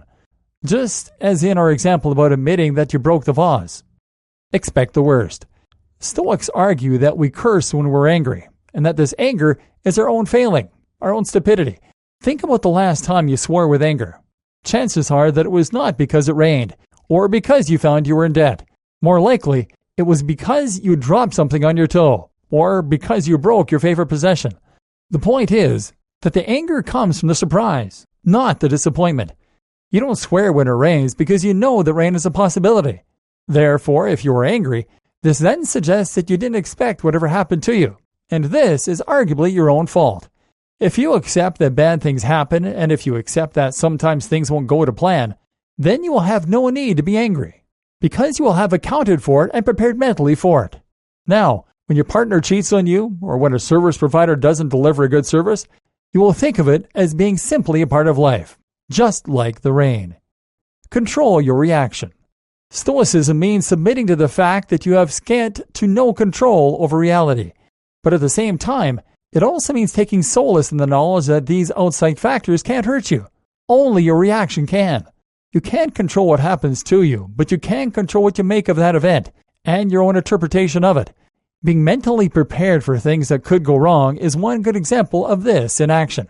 Likewise, though, you might also simply decide not to let things affect you, to take a step back from them, and to deal with the circumstances rather than thrashing against things you cannot change. This is something we'll be addressing more closely in upcoming videos. Mindfulness and the ability to decide how you want to react to the things going on around you. But simply by remembering that tough things happen, and it's your job to deal with them, you should find that you can. I actually think that Rocky Balboa is one of the great modern Stoics, and one of his more recent famous quotes summarizes the ideas of Seneca and Marcus Aurelius perfectly. The world ain't all sunshine and rainbows. It's a very mean and nasty place. And I don't care how tough you are. It will beat you to your knees and keep you there permanently, if you let it. You, me, or nobody is going to hit as hard as life. But it ain't about how hard you hit. It's about how hard you get hit and keep moving forward. How much you can take and keep moving forward. That's how winning is done. Here's a quote from a fiction book I wrote several years ago. This line was spoken by a reckless character in the story and was never meant to carry much weight. But I found that as I thought about it, it was actually surprisingly true. Those that fear death fear life. It is true that if you live life in fear of death, then you will be permanently cautious. You will not take risks, and you will not live life to its fullest as a result. So what is the solution? Do we put death out of our mind? No. It would be better to come to terms with it and, in Stoic fashion, simply accept it as a reality. And this mirrors the way that the samurai would approach their lives too. Here is a quote from Edo's samurai, the Doji Yuzan, which can be found in the book Code of the Samurai. One who is a samurai must before all things keep constantly in mind the fact that he has to die. If he is always mindful of this, he will be able to live in accordance with the paths of loyalty and filial duty, will avoid myriads of evils and adversities, keep himself free of disease and calamity, and moreover enjoy a long life. He will also be a fine personality with many admirable qualities. For existence is impermanent as the dew of evening, and the horror frost of morning, and particularly uncertain is the life of the warrior. Remember your goals and your vision. Work toward them. Stick to your code. Try to make a difference and focus on what you leave behind. That might mean protecting your family, even when it means putting yourself at risk, or it might mean taking chances in order to chase after a bigger goal. Growth mindset. In the last video, we looked at the importance of overcoming fear, even overcoming a fear of death. And similarly, it is equally important to be willing to be uncomfortable and to experience small amounts of hardship. How can you lose weight if you're afraid of dieting? How can you expect to progress in your career if you shy away from hard work? But this is a reality for many of us. We are simply unwilling to do things we don't want to do, or to put up with hard times. We have become exceedingly weak, and it's ultimately making us unhappy. Why we become weak? Consider your dog and compare them to a wolf. If you don't own a dog, consider one you know. Look at the differences. Your dog might be loving, loyal, and fun, but it is entirely dependent on you. It wouldn't survive a day in the wild, and it's certainly not a warrior like the wolf is. Why not? Because it has been domesticated. And that, my friend, is your problem as well. We have not only become domesticated, but we have also become lazy, spoiled, and overly indulged. In modern society, everything is disposable. Everything comes easily, and we never have to wait. Hungry? Order some takeout. It will be at your door in 5 minutes, and it will be packed with salt and sugar so you feel a rush of reward hormones. Bored? Turn on the TV and laugh at someone falling over. Need information? Just ask Siri. Want to get in a better shape? Nah, that seems like a lot of effort. Being so constantly indulged in whatever we want means that we find it harder than ever to put in effort when it is needed. Why would we put in effort when we have so much so easily? And likewise, when we are used to getting whatever we want, we feel absolutely distraught when the shower doesn't heat up properly. And here's the thing. In the wild, you would have only had cold water to wash in. Eating would have required hunting or foraging in the rain while avoiding predators. You could be so much stronger and so much tougher, mentally and physically. But as we are, we're fat, lazy, and low on motivation. How to get tough. So, with that in mind, how do you go about getting tough? The first thing you need to do is to try living with less. We discussed this already in our video on Stoicism, but traveling is a fantastic way to accomplish the warrior mindset. That means traveling and staying in hostels, not booking hotels the night before, only taking a few clothes. I have been on a few journeys like this myself. I went on a trip around Europe and took only a backpack to get by. I remember lying at a train station in Poland in the snow, unable to read the signposts, despite my Polish heritage, and not knowing when the next train would come, or even where I was. This was before data roaming or 3G, so that was out of the question too. Then I found a little cafe and managed to order some tea, with milk rather than with a lemon as the Polish generally drink it. You know what? I felt actual bliss drinking from the polystyrene cup. I appreciated the tea so much because it had been so long and because I was so cold. Today, I often ask for my tea in polystyrene cups when it's an option, because it sends me back to that moment. And this is what you realize when you force yourself to do without. You learn that the little things can bring you a lot of joy, that there is reward and happiness to be found in every moment. You don't need everything to go perfectly. And in fact, when things go wrong, it creates stories and helps you to grow stronger. Growth mindset. And that's the key point actually, to keep a growth mindset at all times.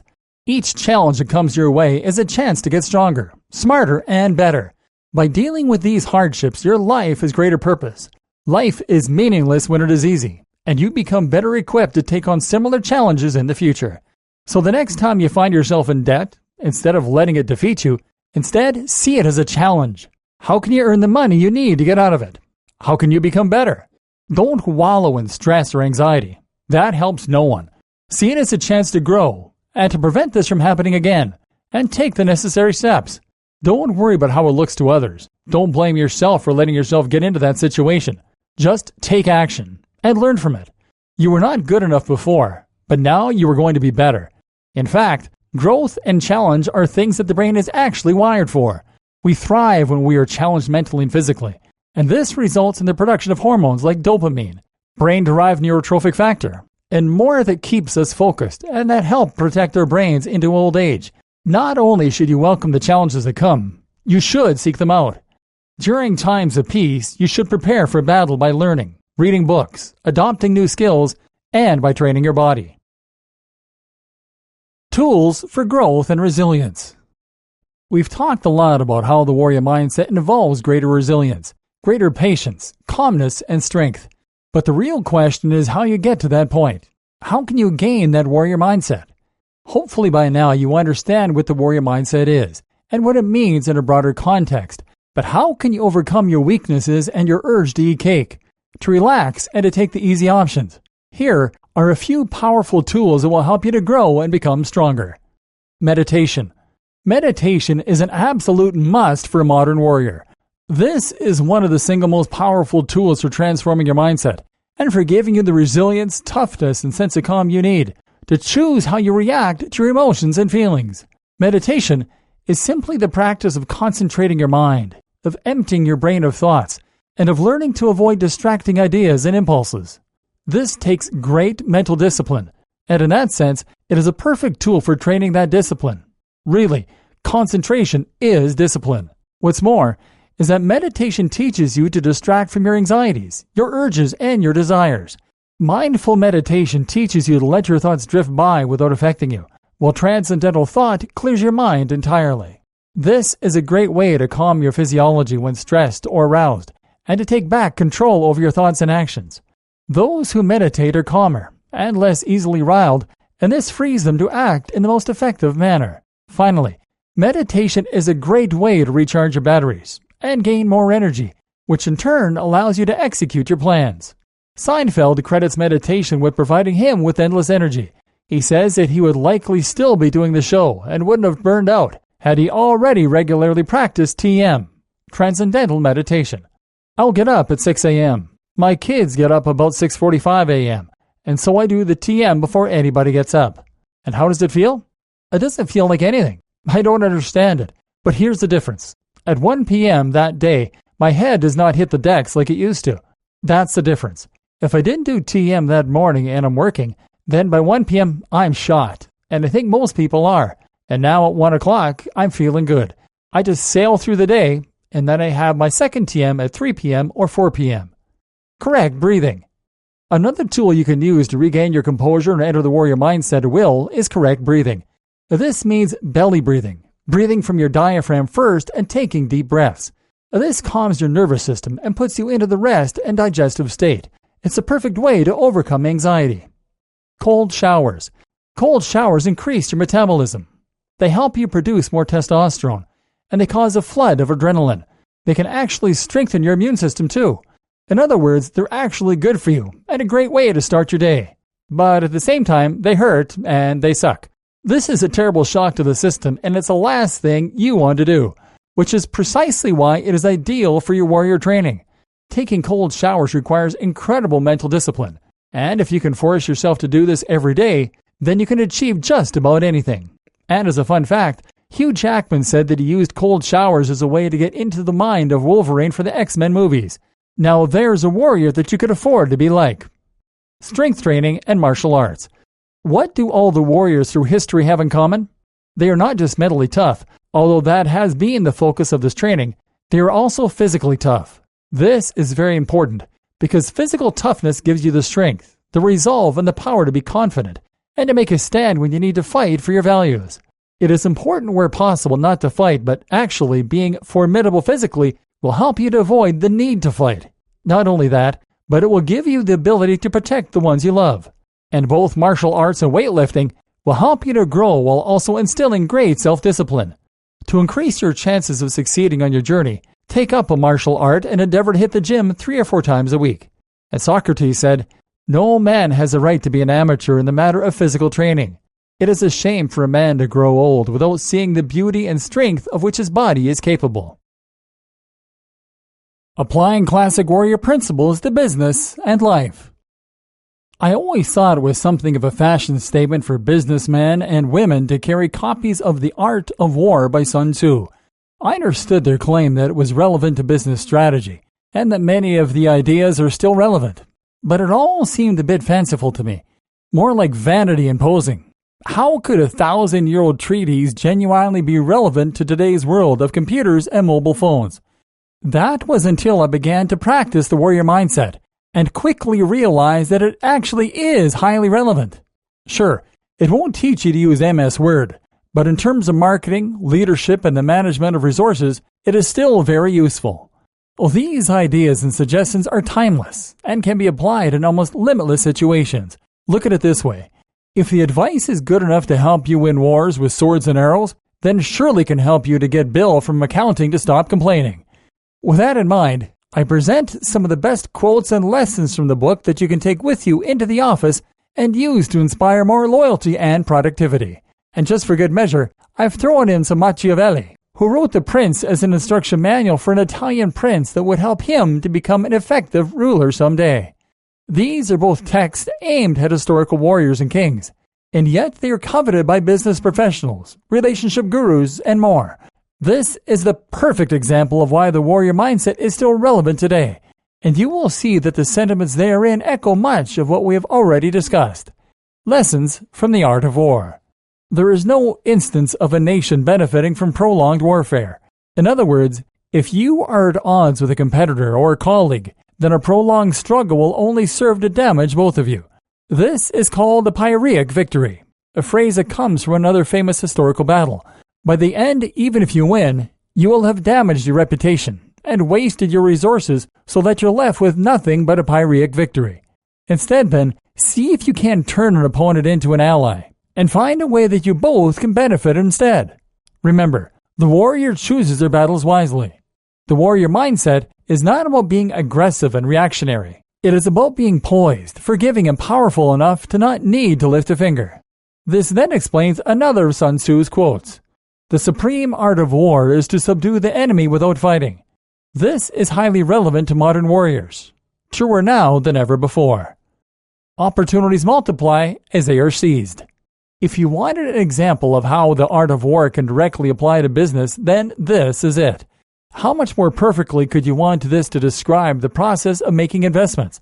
You have to spend to accumulate. Remember how Arnie chose bodybuilding as a path and a springboard to greater success? You can similarly choose wisely in order to yield incredible results from simple starting points. Know the enemy and know yourself. In 100 battles, you will never be in peril. This is an obvious one that rams home the importance of both researching the market and looking at your own feedback in order to ensure you are best prepared to take on the competition. In case you thought Sun Tzu only glosses over obvious points, though, he goes on to expand. When you are ignorant of the enemy, but know yourself, your chances of winning or losing are equal. If ignorant of both your enemy and yourself, you are certain in every battle to be in peril. Outside of the office, we've already discussed how knowing yourself will allow you to form your own rules and your own goals and objectives. The general who advances without coveting fame and retreats without fearing disgrace, whose only thought is to protect his country and do good service for his sovereign, is the jewel of the kingdom. This is the kind of employee you want. Keep an eye on those who bring too much ego to the workplace. This is the kind of employee you need to be, and this perfectly echoes Seneca's views on living with less earlier on. Remember, in this case you are not serving your country or sovereign, but the higher purpose and values you chose for yourself. Victorious warriors win first and then go to war, while defeated warriors go to war first and then seek to win. Planning is everything. Before you bring your product or your service to market, your success or failure is a foregone conclusion. So make sure you've tested the waters and researched thoroughly. And again, this speaks to the calm and calculated nature of the warrior. The warrior does not rush in headlong, despite their control over their fear. Lessons from the Prince. Whosoever desires constant success must change his conduct with the times. This is particularly important to note if you run a large organization and are in danger of resting on your laurels. Be thinking one step ahead at all times if you want to avoid the same fate as Kodak. This echoes the sentiments we discussed earlier too, about being willing to change your principles and adapt where necessary. But this should come from within, not from without. Men ought to be well treated or crushed, because they can avenge themselves of lighter injuries, of more serious ones they cannot. Crushing your opponents and employees may not be encouraged in ethical business. Interestingly, Sun Tzu is actually much more of a pacifist than Machiavelli, but the point is still valid. Don't make enemies and give them time to lick their wounds. As far as possible, the warrior should avoid combat and confrontation. They should seek to please everyone and find the most mutually beneficial outcome. However, if you do decide to engage in competition or combat, then you must act with finality. The wise man does at once what the fool does finally, i.e., time is money, and indecision is a recipe for failure. Entrepreneurs are simply those who understand that there is little difference between obstacle and opportunity, and are able to turn both to their advantage. This is far more literal than you might think. Opening a tin of beans easily, challenge or opportunity.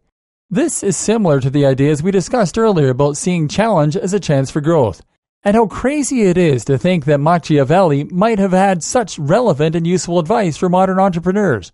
Yet more proof that the warrior mindset is timeless, and just as important today as ever before. Anything can be approached as a warrior. I highly recommend reading these books as part of your evolution and your journey to becoming the best version of yourself. They belong in every warrior's reading list. Taking a harder road. We're reaching the end of our journey together now, but yours is only beginning. It's time to start putting yourself out there, testing yourself, growing, taking on challenges and deciding what's important to you. It's time to stop fretting the small stuff, to cease the creature comforts and to embrace a more challenging and demanding life, because that's where the value comes from, and that's what will make you great. But a word of caution before you go. This is going to be tough. You're going to find that sometimes doing the right thing and ignoring your emotional response means saying things people don't like. Sticking to your principles will mean upsetting the apple cart. Forgetting how you look will lead to sometimes being shunned. Forgetting physical possessions will leave you sometimes feeling destitute. But if you know yourself truly, if you know your goals, you know what you want, and you know the principles you want to live by, then you will know the right things to do, and you should have the strength to do them. And that means living with the consequences. And that is the last lesson I want to impart upon you. Be willing to face the music. Be willing to put yourself out there. Take risks, and then face the flack that comes your way. This all follows from the lessons on Stoicism, minimalism, and fear that we have already considered. But it is highly important. As soon as you learn that sometimes you'll get things wrong, and you accept and learn to deal with the outcome, you'll find that you become a more decisive and more efficient individual. People who are afraid to make the wrong choice and who don't want to upset anyone will never be able to make decisions. They'll always be on the fence, and they will lack conviction. That's not you. You are a warrior, and that means you need to follow your own path and face the consequences as a mature adult. You will ask for forgiveness and not permission. And if you don't get it, as long as you have done what's right by you, then you forge ahead anyway. You are the warrior.